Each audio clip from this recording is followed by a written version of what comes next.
Hey team, welcome back to another video. In this video we're going to be looking at your snatch technique. This one thing you could be doing wrong and actually making you lift less weight than you're capable and not hitting your full potential.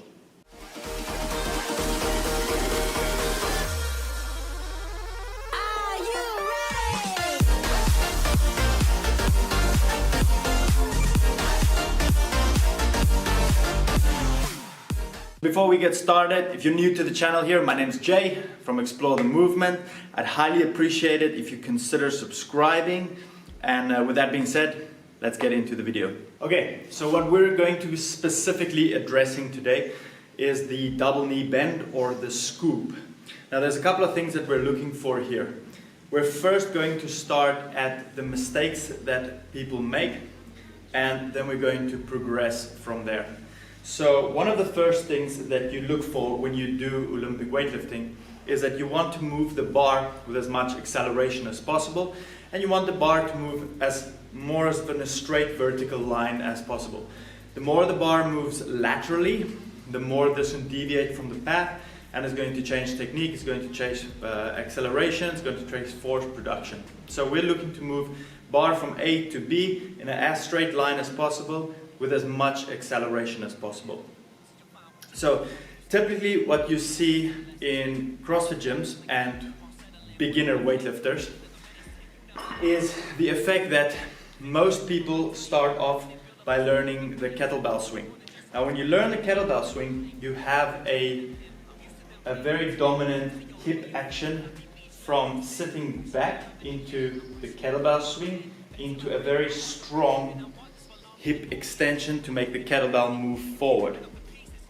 In weightlifting, this is a little bit different.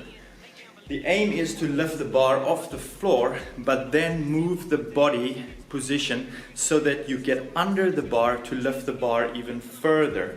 The aim of it is to move the bar up and not to move the bar forward.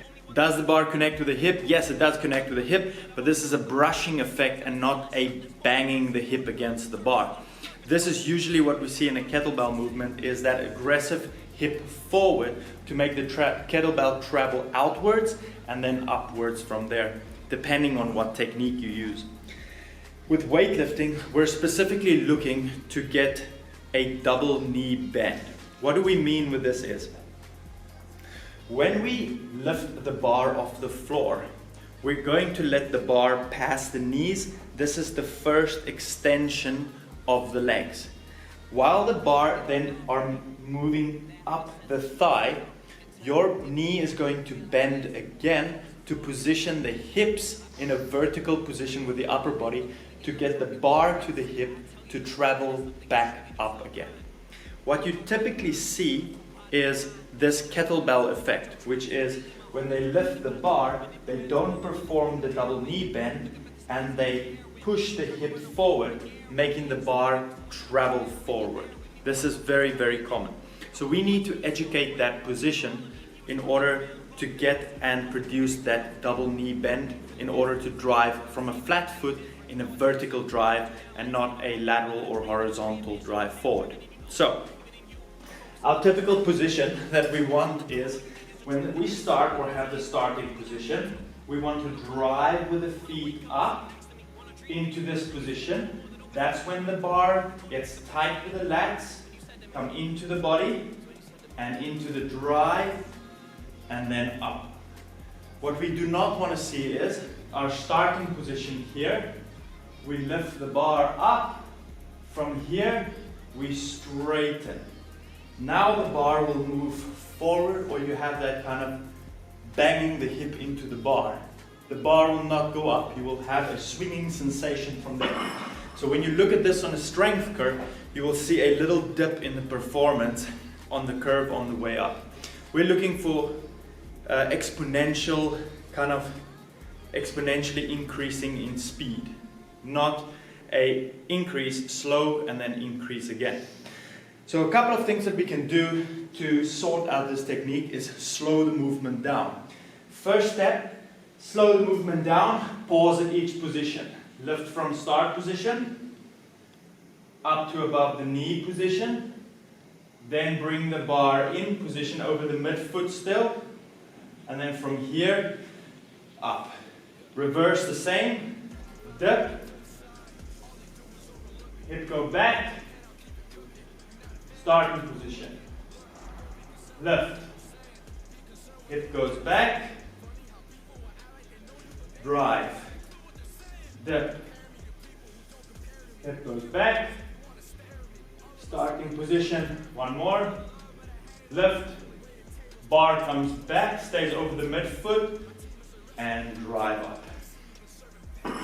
So this is one of the first things you can address when you see an athlete or yourself make these mistakes.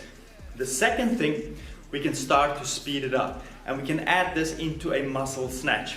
Now, a muscle snatch is great for that because we can stay on the floor with our feet, we can stay bolted, and we can really focus on the drive and correcting that. So our setup is exactly the same position. Down into the setup. From here, and the bar goes over. One more time. Drive,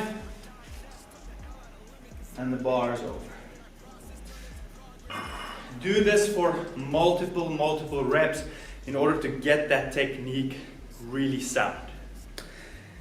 Second mistake that they make, again, it's with the double knee bend. So what happens is they extend the first extension of the floor too much. So they do a double knee bend, but the first extension is too much, and you get this kind of hip lifting with the shoulders staying behind. That'll look something like this. Starting position, they extend too much, and then they swing the bar over. If this is you, you need to slow this down. Slow it down, lift, bring the bar in, and up. One more. Lift, bring the bar in, and up.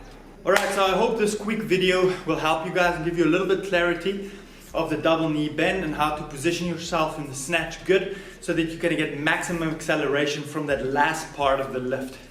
If you like the video, please consider subscribing. I'd really appreciate that. Destroy the like button, and I'll see you guys next time.